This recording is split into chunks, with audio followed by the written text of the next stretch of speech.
story you are about to hear is true.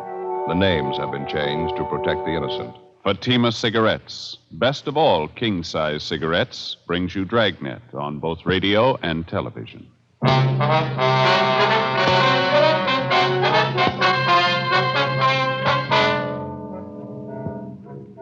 You're a detective sergeant. You're assigned to Personnel Division. A resident of your city files a report of assault and battery. His shoulder is dislocated. He's been badly beaten. He claims his assailant was a young police officer. Your job? Investigate.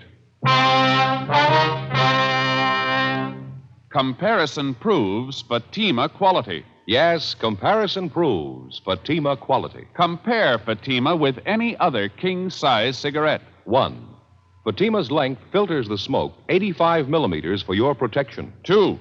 Fatima's length cools the smoke for your protection. 3. Fatima's length gives you those extra puffs, 21% longer than standard cigarette size. And you get an extra mild and soothing smoke, plus the added protection of Fatima quality. Definitely the best quality in its class, but the same price as the cigarette you are now smoking. Prove Fatima quality yourself today. Buy Fatima in the bright, sunny yellow pack.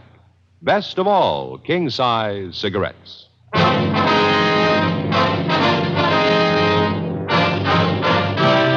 Dragnet, the documented drama of an actual crime. For the next 30 minutes, in cooperation with the Los Angeles Police Department, you will travel step by step on the side of the law through an actual case transcribed from official police files. From beginning to end, from crime to punishment, Dragnet is the story of your police force in action.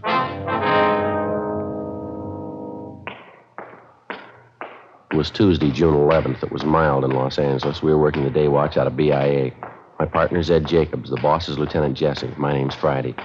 It was 10:23 a.m. when I got to room 83, the squad room. Joe, you catch up with the lieutenant? Yeah, in a meeting. He said he'd be out about 11:30. He wants us to handle it for the time being. Oh. Well, Joe, this is Officer Blanchard. This is my partner, Joe Friday. I'm glad to know you, Friday. I think I've seen you around Central a couple of times. Yeah, sure. How are you? Well, what's this thing all about? Do you mind telling me? You worked yesterday, did you? Yeah, that's right. My regular beat, South Central area. Anything out of the ordinary happen while you were on duty? No, not much. Made a couple of pinches, that's about all. Pretty quiet otherwise. Did you make one of those arrests at 7928 Cortlandt Avenue?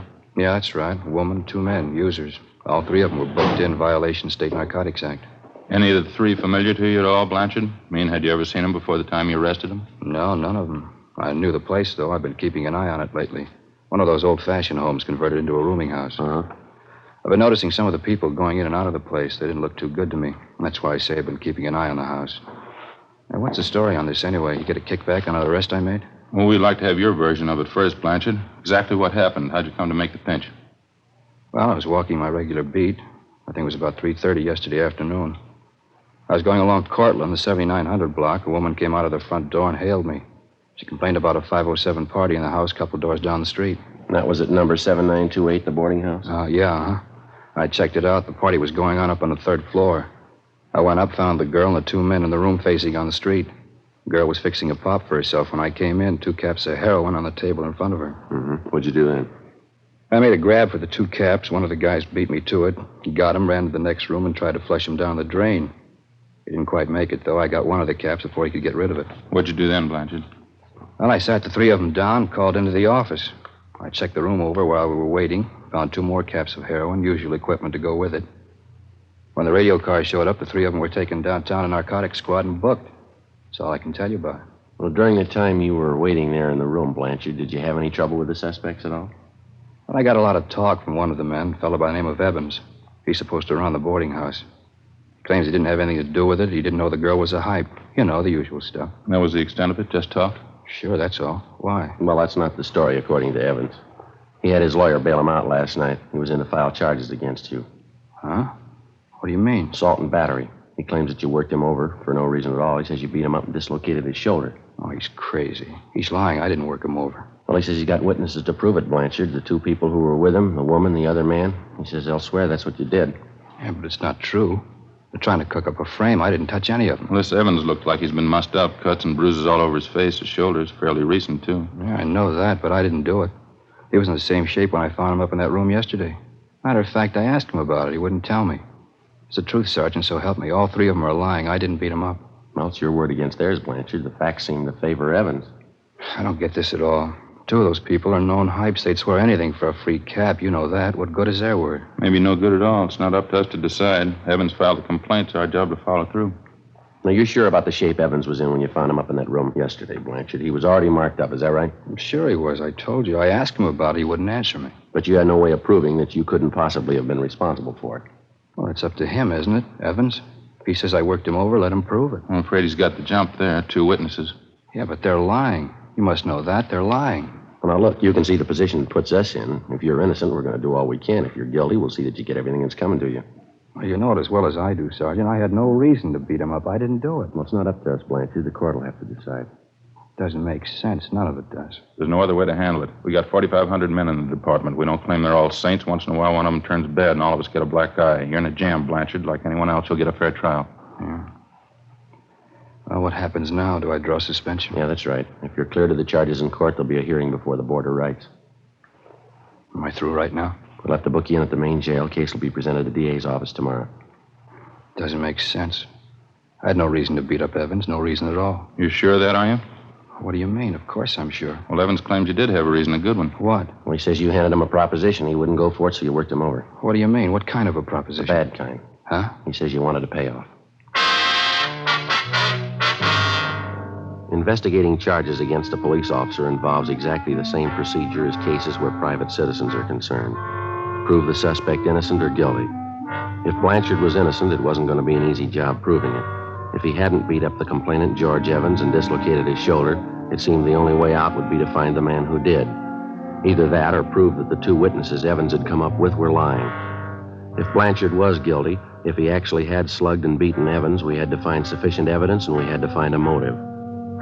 11:10 a.m., Ed and I took Officer Harry Blanchard over to the main jail where he was booked in and lodged in one of the cell blocks. Then we went upstairs to the women's jail where we interviewed one of the witnesses to the alleged beating, an Eleanor Rowland. She'd had previous arrests for vagrancy, grand theft auto, and petty theft, as well as an established reputation as a user of narcotics. She was 23 years old.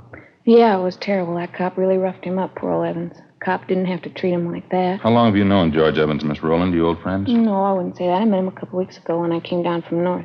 San Francisco? Portland. I was visiting up there. I'm a Portland girl originally. Well, how about this other man you were with at the time Officer Blanchard picked you up, this Ray Sherman? He an old friend? Buster, yeah, I've known him a few years. Do you know Evans very well? Yeah, I guess you could say that. Ray's had a room at the boarding house a couple of years. I guess he's good friends with Evans. Say, can I ask you something? Yes, ma'am. You ever work narcotics up in Portland? No, ma'am, never have. Face is familiar. Could have sworn I met you in Portland. Do you want to run over that story again for us, Miss Rowland, about what happened yesterday? Not much to say, just the same as I told you. You usually stay at Evans' rooming house when you're in town, do you? No, it's only the second time I was there. How about George Evans? Was he there at the time? No, not first. Me and Buster had a pop, and then we sat around and talked. Evans came in a little later. Three of us talked. Told me and Buster not to bring any more junk in the house. He didn't want to get into trouble. Then, speak of the devil, a cop walked in. What happened then? Buster grabbed two caps off the table, tried to get rid of them. He only got rid of one, though. The cop got the other one. Well, how'd the argument start? You remember that? Between Evans and the officer, I mean. Well, I was a little high at the time. I don't remember it word for word. Evans said he didn't have anything to do with it, but the cop kept pressing him. He told Evans he'd forget about it if Evans would pay him off. Evans told him no, he wouldn't give him a cent, and then the cop started beating him up. You were in the same room with him all this time? Yeah, Buster and me. We saw it all. Poor old Evans. He really got worked over. Cop didn't have to treat him like that. Say, are you sure you're not from Portland? Yes, ma'am, I'm sure. Now, about how many times would you say the officer hit Evans? Oh, I couldn't tell you that exactly. Dozens of times, I guess. Kept hitting him with his fists, pushed him all around the room. I was a little high at the time. I don't remember everything exactly. Sure could use a booster about now. Are you sure about everything you've told us, Miss Rowland? That's the truth? Yeah, that's right. Some of the details I didn't remember so well. He straightened it out for me, though. He told me just what happened. Who's that? George Evans. 11:50 a.m. Ed and I continued questioning Eleanor Rowland. The more we talked to her, the more we were convinced that at the time of the alleged beating, she was under a heavy dose of narcotics, and that for the most part, she picked up her version of the story from the alleged victim, George Evans. We went down to the second floor of the main jail to one of the interview rooms where we talked to the second witness, Ray Sherman, alias Tom Raymond, alias Buster Raymond. He also had a long record as a user of narcotics. He gave the same general version of the incident as the Rowland girl did, But despite the girl's story, he claimed he was not under the influence of narcotics at the time Officer Blanchard entered the room and made the arrest. Besides that, there were other discrepancies. 1:05 p.m., we had some lunch at the Federal Cafe, and then we drove out to interview the complainant in the case, George Evans. After checking at his rooming house, we finally located him in a neighborhood bowling alley. He was sitting at a bar adjoining the actual playing area, drinking a bottle of beer. Parts of his face and neck were bandaged, and his left shoulder was in a cast. He appeared friendly and cooperative. I kept telling the cop I didn't have any money. Told him I wouldn't give him a payoff even if I did. So he started working you over, that right, Evans? Yes, that's right. I don't have anything against cops normally, but this guy, that's something else. How do you ever get on the force anyway? Had you ever had any contact with Officer Blanchard before yesterday, Evans? Yes, I did, twice before. He came to the house, accused me of running a hideout for thieves, junkies. Tried to get me to pay him off then, too. I wouldn't do it. That's, when was that, Evans? About 6-8 months ago. Yeah, at least that. Well, how is it you didn't report Blanchard then? Well, that wouldn't cause any trouble, get mixed up in a law case. I figured I could take care of him myself. But after that going over yesterday, that was enough for me. I don't understand how the guy ever made the force to begin with. What's the matter? That shoulder of mine, he really tore it apart. How'd you spend your time yesterday, Evans? Do you mind telling us? No, I don't mind. I slept till about 12:30, 1 o'clock. Had a little bit of a hangover. Then I got up and made some breakfast and read the paper. That's about size of it. You mean you were in your room all day up to the time you went down the hall to Ray Sherman's room? That's right. Ray was there with this girlfriend of his, Eleanor. I didn't know she was a hype. That's the truth. Ray should have known better having her there. I don't like the kind of stuff going on around my place. Now, we've checked you through the record bureau, Evans. There's been 3 or 4 similar cases at your places the last few years, hasn't there? A couple, yeah. It's a real problem. I don't know how you keep them out. Whole neighborhood around here, you know. Pretty hard to stop it, I guess. We understand you were in the room there while the girl helped herself to a fix. Is that right? No, I wasn't in the room when she took the fix. I got there a couple minutes after. I didn't even know what was going on. You can ask Ray Sherman, the girl, too. They'll tell you I wasn't there. Well, that's something else we wanted to ask you about. Sherman and the girl don't seem too sure of their stories. Can you straighten us out there? How do you mean? Well, Sherman tells us one thing, the girl tells us something else. Can't seem to get together. Yeah, but I told him. You told him what, Evans? Well, nothing. I told him to tell the truth, that's all. That stupid Ray. He doesn't know half the time what he's doing. Well, that doesn't make him much of a witness then, does it? Well, what do you mean? He was there when that cop slugged me, beat me up. He could see that much. Well, that's just it. We're not sure he did. Huh? The girl says Blanchard worked you over in the living room there. Sherman says Blanchard took you out in the kitchen and beat you up. Now, which is it? I think I'm beginning to get the pitch. How's that? You're out to cover up for that cop. Is that it? Take care of your own? We're assigned to investigate this thing, Evans, just like any other criminal case. Blanchard's not getting any more of a break than any other suspect would. Yeah, sure. We still haven't answered our question. Where did it happen, living room or kitchen? The interview's all over, Sergeant. I got the pitch. You can take this back to your office. I'm going to get that cop convicted. If it's the last thing I do, you can count on that. What's the matter, Evans? All we did was ask you a simple question. Don't try to kid me, Sergeant. I got the angle. You're trying for a cover-up. Okay, go ahead and try. Now, look, why don't you snap out of it, mister? Nobody's trying to cover up unless it's you. Sherman and the girl are your witnesses. Some of the points of their stories don't check out. We want to clear them up. Does that sound unreasonable? I told you, Sergeant, it's no use. I got your angle. Answer me one more thing, Evans. You're on your own. I'm telling you nothing. Who was the doctor that treated you after you were beaten up? Down at Georgia Street, the emergency. You ought to know that. No, I mean for your shoulder. We checked over your car down at Georgia Street. No mention there of a dislocated shoulder. No, of course not. I didn't even know I had one until I was bailed out. I had my own doctor fix it. You mind giving us his name? Why should I? I was willing to go along, cooperate, then you started playing it cagey, trying to cover up for that cop. Now you work it out on your own. All right, mister. Any way you want it. You bet that's the way I want it. You had this whole thing framed from the beginning. Now you're off the track, Evans. You're not kidding me. You're trying to prove that cop's innocent, trying to make me out a liar. What am I supposed to do, help you prove I'm a liar? No, you've helped enough already. Ed and I double-checked through Officer Blanchard's departmental record.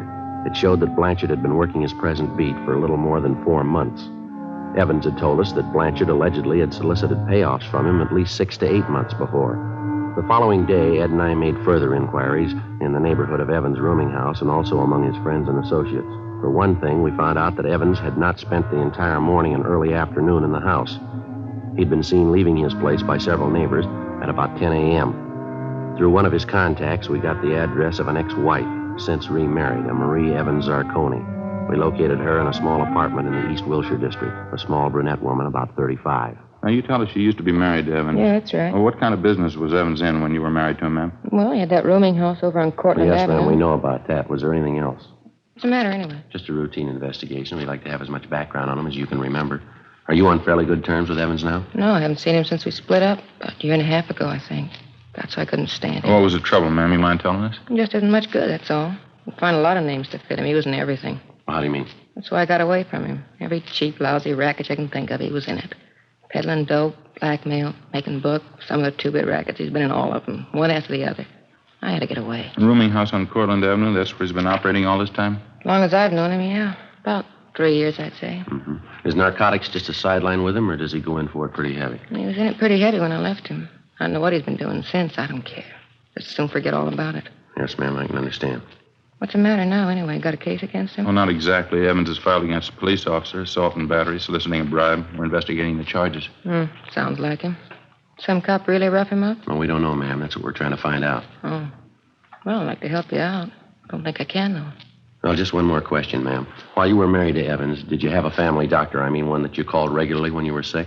Yeah, we did. Why? Well, what was his name? Can you remember? Yeah, Dr. Chase. Would you like his address? 2:47 p.m. We got to Dr. Chase's office, and luckily we found him in. Take a look at this magazine, Joe. What? National Geographic. Looks like a real old one, wouldn't you say? Yeah, it sure does. Cover's torn off there. Yeah. What do you know about that? It's older than I thought. Look at this here. Well, what do you got? These pictures, eh? Look. 4 pages of them. Pretty grand affair, huh? Yeah. Teddy Roosevelt breaks ground for Panama Canal. How about that? Yeah. Sorry to keep you waiting, gentlemen. That's perfectly all right, Doctor. Let's see now. You want to know about... Mr. Evans, Doctor. George Evans. Oh, yes, Evans. What was it exactly, Sergeant? What did you have in mind? Well, the first thing we'd like to know is if you've treated Evans recently, the last week or so. Yes, as a matter of fact, I have. He was in here, well, let me see now. Let's see, yes, I thought so. He was in here 3 days ago. I had some bad cuts and bruises. Mm-hmm. They'd already been treated, though. There wasn't much I could do. Was there anything else wrong with him, Doctor? No, not actually. I examined his shoulder. He insisted it hurt him. He wanted me to put it in a cast. Mm-hmm. You put the cast on, did you? Well, there really wasn't any need for it, but I put it on anyway. A little bit of psychiatry. Thought it'd make him feel better. Well, how do you mean, Doctor? Wasn't any need for it? Just one of those peculiar things. I've been treating Evans for some time, you know. Yes, sir. That's what we understand. It's fairly unusual. Hardly a rare case, though. Suppose you might call it a trick shoulder. Looks as though it might be dislocated, but it actually isn't. I think it's voluntary. You mean he could do this thing himself? Oh, yes. He can make it appear dislocated anytime he wants.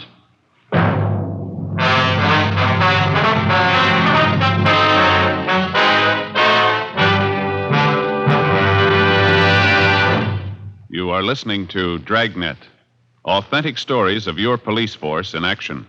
Fatima, America's first largest-selling blended cigarette. Now, best of all, king-size cigarettes. Prove it yourself today. Compare Fatima with any other king-size cigarette. 1. Fatima's length filters the smoke 85 millimeters for your protection. 2. Fatima's length cools the smoke for your protection. 3. Fatima's length gives you those extra puffs, 21% longer than standard cigarette size. And you get an extra mild and soothing smoke, plus the added protection of Fatima quality. Friends, in Fatima, the difference is quality. Fatima contains the finest domestic and Turkish tobaccos superbly blended. And Fatima is extra mild, with a much different, much better flavor and aroma. Because of its quality, its extra mildness, its better flavor and aroma, more smokers now insist on Fatima than ever before. Switch to Fatima today.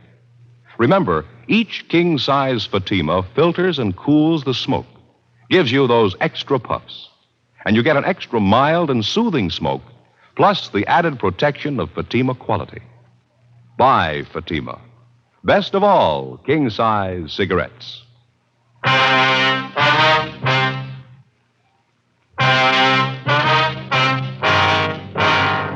Saturday, June 15th, 10 a.m. The investigation continued. Meantime, the newspapers were still making front-page material out of the story. One of the morning banner lines read, "Cop slugs cripples citizen to get payoff," and another one, "Police brutality rouses entire city." Our investigation went on. Early Saturday afternoon, Ed and I succeeded in locating a former friend of Evans who told us that he'd seen him downtown the morning of the day on which the alleged beating had taken place. The same time Evans had told us he was in bed nursing a hangover. The former friend, a Fred Werner, said Evans was in the company of 2 known gamblers, Carl Sweetser and Stanley Parrish. He told us that he'd spotted the 3 of them together at about 11:45 a.m. We questioned Sweetser and Parrish, but they refused to tell us anything. They admitted that they were acquainted with Evans, but they knew nothing about the beating he'd received. We continued making the rounds. 5:30 p.m. We dropped to the main jail and questioned Evans' two witnesses again, Ray Sherman and Eleanor Rowland. We got the same stories as before. 6:18 p.m. We got back to the city hall. Long stretch, huh? Sure be glad to get home. Yeah, not a bad day, though. We had fair luck, didn't I we? suppose so. It could always be better. Sure like to get the straight story one way or the other. You want to check the book, Ed, see if we got anything? Yeah, okay. No, not much, Joe. Call from a Tom Donnelly, you know him? Donnelly? No, that doesn't sound too familiar to me. I got it. Personnel Jacobs. How's that? No, afraid he's gone for the night. Yeah, huh? No, I'm sorry. I wouldn't know. All right, thank you. There's another message here for us, Joe, in the book. Yeah? From Blanchard's wife again. I'm getting to feel pretty silly about it, telling her the same thing night after night. Why don't you call her tonight? Well, you've been doing all right. Why give up now?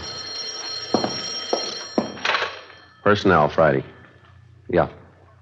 What was that? Mm-hmm. Your name? Yeah, okay. Uh-huh. 10 o'clock tonight? All right, that's fine.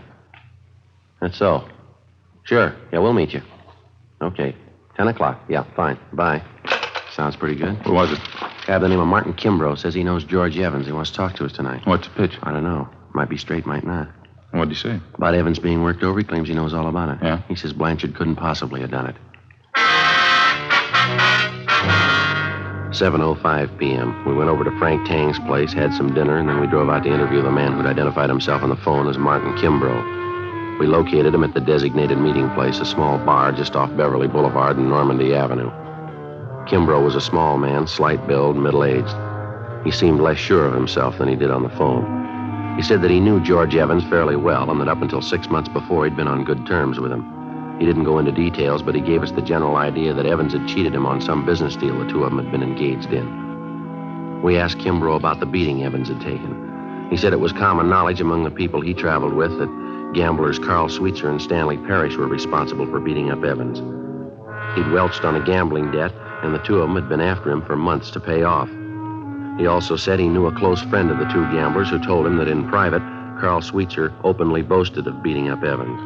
According to Kimbrough, the beating had taken place about 1 p.m. the Monday before, the same day Officer Blanchard allegedly had given him the beating. We located Sweetser in the coffee shop of a small hotel on South Rampart Street. I'm afraid I don't know what you're talking about, Sergeant. I don't know any George Evans. I've never heard of him. We understand you do, Sweetser. Heard you used to play cards with him. Got it from a couple of people. That's all. I guess they made a mistake. I don't remember the name at all. Maybe he's going under a different one, huh? Well, how about his description? You ought to remember that. Well, maybe I meet quite a few people. It's kind of hard to place all of them, you know. What's kind of look like? Oh, he's tall, dark complexion, dark hair, scar under his chin. He dresses pretty well, usually wears a suit. No, doesn't mean a thing to me. Runs a rooming house over on Cortlandt Avenue. He's been in quite a few rackets on and off. Sorry, I'm afraid I wouldn't know him. Now, look, we haven't got any beef with you, Sweetser. That's not the point. Evans is trying to get away with a fast one. We're out to stop him. We could use your help. How about it? I don't see how I can help you. What's the beef, anyway? We think you know. It's been all over the newspapers the last couple of days. Oh, yeah. A young cop? What's Evans got against him, anyway? He's trying to save face. We figure that's what we hear anyway. Well, what do you mean? Well, I think you know how Evans likes to play the big shot. It wouldn't do his stock much good around town if the real story got out. I don't follow. What story are you talking about? About his welching on a gambling tab, getting roughed up. If he says a cop did it, makes him look a lot better, doesn't it? He comes out of it pretty clean that way, doesn't he? Here, pass us all, huh? Yeah, sure. Why don't you guys have some coffee? I hate to eat alone. Okay, as soon as the waitress comes around. No. Oh, what else you hear about this Evans? Pretty bad boy, that, right? Bad enough. He's got a fast mouth, telling quite a few stories around the neighborhood. That's so. Yeah, I might remember him. Tall, dark guy who runs a rooming house. Yeah, that's right. You should remember him. He's mentioned you in a couple of the stories he's passing around. Yeah, where'd you get that? Talking to a fellow last night. He says Evans claims that card game he was in with you was rigged. That's why he didn't pay you off. He claims you and Stan Parrish framed the whole thing. Is that right? That's a laugh. Huh? Phony bums are all alike. Lose a couple of dollars and squeal like a pig. What's this Evans doing now? He's up for a narcotics rap. He's out on bail. Yeah, cheap punk. What's your stake in this thing? We're trying to clear the thing up. Apparently, Evans figures he's going to frame the young cop, save face, talk himself out of a bad situation. Oh, what do you want from me? The truth? I'm not going to talk myself into jail, young cop or not. We're not asking you to. You want to clear the case, huh? All you need is proof the cop didn't give Evans a working over. That's right. Okay, you got a deal. Without actually incriminating himself in any way, Carl Sweetser gave us information and leads which, after they were checked out, showed definitely that George Evans was slugged and beaten in a neighborhood at least a mile from his rooming house. We talked to half a dozen people who saw Evans in that neighborhood shortly after 1 p.m., the day of the incident. We talked to the clerk at the drugstore where Evans went to buy iodine and bandages.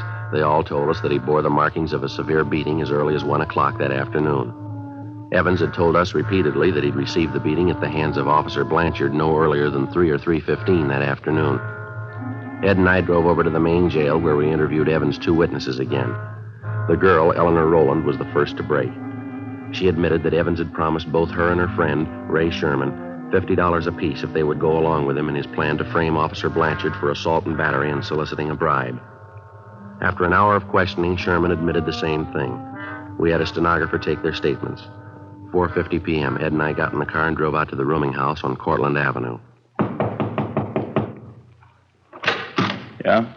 Oh, how are you, Sergeant? You want to get your coat, Evans? Like to see you downtown. What for? What's it about? Filing a false report. You know the story. What are you talking about? What do you mean a false report? You've been checked out all over town, Evans. Your doctor, your ex-wife, your gambling friends. We talked to them all. So what? What's that prove anyway? Proves you were lying, mister.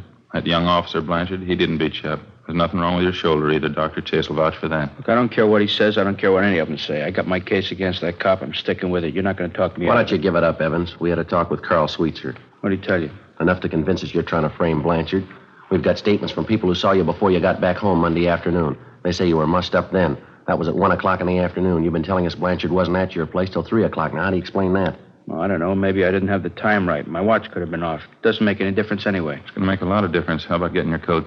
I'm going to call my lawyer first. That isn't going to do much good. We've got statements from your 2 witnesses, Ray Sherman and the girl. They've admitted the whole thing. Now, you haven't got much of a case left. I don't care what they say. They're lying. Both of them. They're lying. You ought to know, mister. What? You taught them how.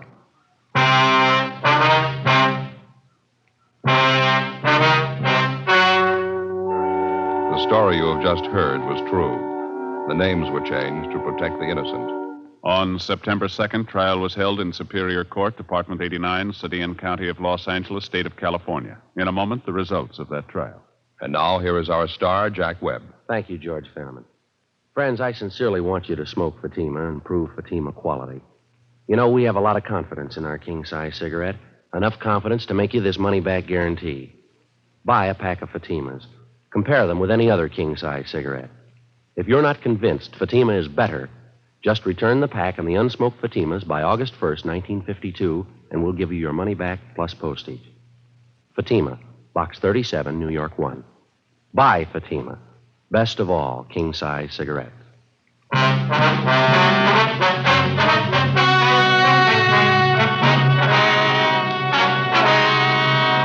A complaint was received on George Evans from the city attorney's office for violation of Section 5243 Municipal Code, filing a false report to the police department, a misdemeanor.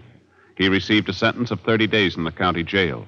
Ray Sherman was tried and found guilty of Section 11500 Health and Safety Code, possession of narcotics. He was sentenced to 1 year in the county jail and 3 years probation. Eleanor Rowland was filed on as a bag addict, Section 11721 Health and Safety Code. She was sentenced to 60 days in the county jail. Officer Harry Blanchard was cleared of the charges pending against him and was reinstated with back pay.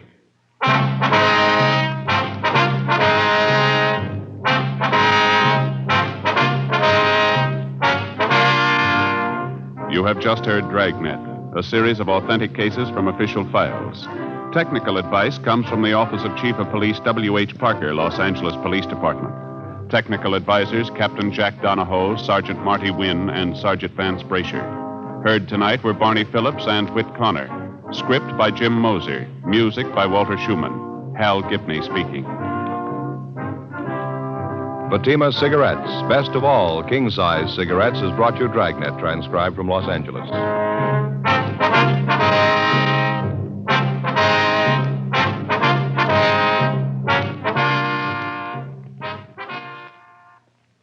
Now it's Counter Spy on NBC.